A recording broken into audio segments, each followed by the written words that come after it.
Think of the greatest midfields in the history of football. The flawless synchronization of Xavi, Iniesta and Busquets, the cold-blooded mechanical execution of Cruz, Modric and Casemiro. Every legendary international side that ever dominated the world has done one thing in common: a central engine that could strangle the life out of oppositions. But as we enter the 2026 World Cup, that old hierarchy is dead. Because right now, one nation has engineered a three-man midfield triangle so press resistant, so technically flawless, and so terrifyingly complete that absolutely no team on earth can outpossess them. This isn't just a midfield, it's a tactical cheat code, and it's the exact reason why Portugal is practically guaranteed to lift the World Cup. Welcome back.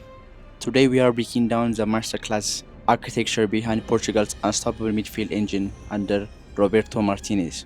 We are going deep into the metrics, the positional rotation, and the club level synergy that makes the Vitinha Neves Bruno triangle completely unprecedented.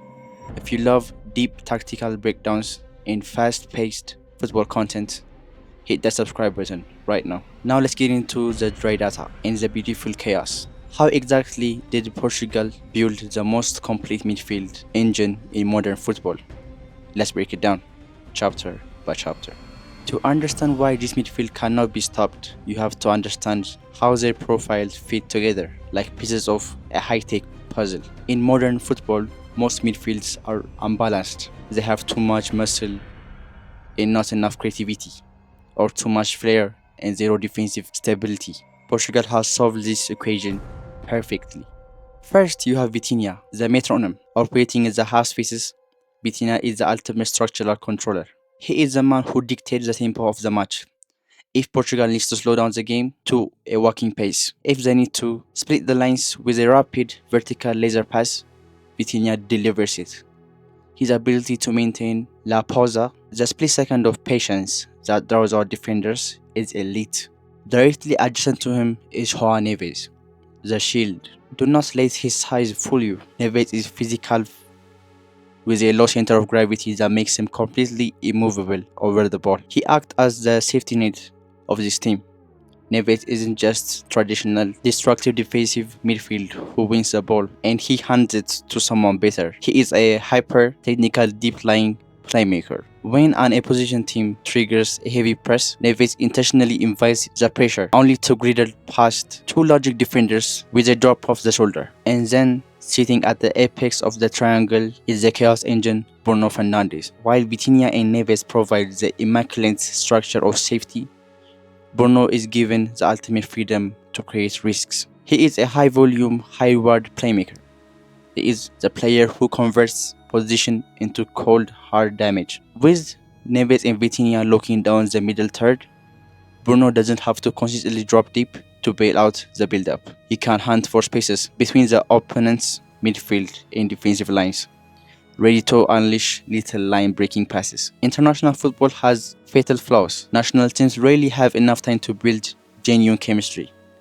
Players arrive from different leagues, different tactical philosophies, and different systems, trying to build a cohesive unit in just few weeks. But Portugal has a massive unfair advantage going to 2026. Two-thirds of the midfield engine plays together every single week at the absolute highest level at Paris Saint-Germain.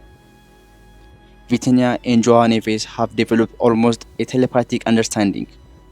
They know exactly what to cover for each other. If Vitinha drifts wide to link up with the fullback, Neves automatically drops into the vacated space to secure the rest of defense. If Neves drives forward to press an opponent, Vitinha seamlessly slides over to plug the gap.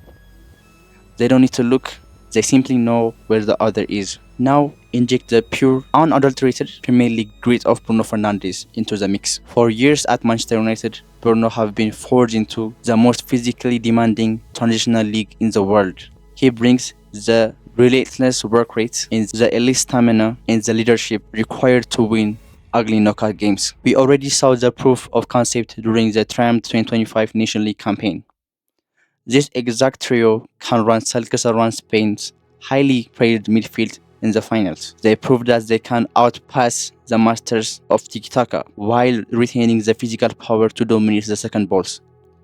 It was a warning shot to the rest of the world. Let's look at the competition. To win a World Cup, you have to go through the heavyweights, but when you look at the elite midfields in 2026 tournament, every single one of them has structural weaknesses that Portugal can ruthlessly exploit. Take France. On paper, they possess an incredible amount of physical power and recovery pace. But what happens when they face the midfield that refuses to give the ball away? Against Vitinha and Neves, France's physical presence become useless. You cannot tackle what you cannot catch. Portugal's quick one-touch triangular passing pattern will simply bypass France's lunging midfielders, forcing them to run, chasing shadows until they burn out physically. What about the reigning world champions, Argentina? Their legendary midfield engine is undergoing a massive transitional phase. The aging blocks are slowly down, and they no longer possess the intense, suffocating counter press that won them trophies in the past. When they try to sit in the mid block against Portugal, Vitinha will dissect them. A statistical reality: over the last calendar year of international and elite European football, the trio of Vitinha, Neves, and Bruno averaged a staggering 92.4% pass completion under direct opposition pressure. No other midfield unit in the 2026 tournament crosses the 88% mark. They don't just keep the ball for the sake of possession. They use it as a weapon. They establish a suffocating field tilt, pinning opponents inside their own defensive third until a defensive mistake is mathematically inevitable. Controlling the midfield doesn't just mean dominating position numbers on a broadcast graphic. It changed the entire ecosystem of the pitch. And for Portugal, this three-man engine unlocks their world-class attackers in a way we have never seen before. Because Vitinha and João Neves can comfortably control the tempo with just two players, it allows Portugal fullbacks to push incredibly high up the pitch. This creates overwhelming overloads in the wings. It means superstars like Rafael Leo get isolated in one-on-one situations against terrified fullbacks with acres of space to exploit into. But most importantly, this midfield is the ultimate security blanket for Cristiano Ronaldo's historic final dance. At this stage of his legendary career, Ronaldo doesn't need to track back to the halfway line or spending his energy fighting for long balls. He needs to be exactly where he is most dangerous, inside the 18-yard box. This midfield will guarantee the ball will arrive at his feet, with Vitinha controlling the rhythm, Neves destroying every counter-attack before it even starts, and Bruno serving up world-class final balls on a silver platter. Portugal has built a self-sustaining machine. They will dominate the ball, dominate the space, and dominate the tournament. The tactical puzzle is complete. The stage is set in North America. No team on earth can stop this engine when it starts clicking. But is Portugal defense strong enough to match their incredible midfield? Thanks for watching. Smash the like button if you enjoyed this video, and we'll see you in the next breakdown.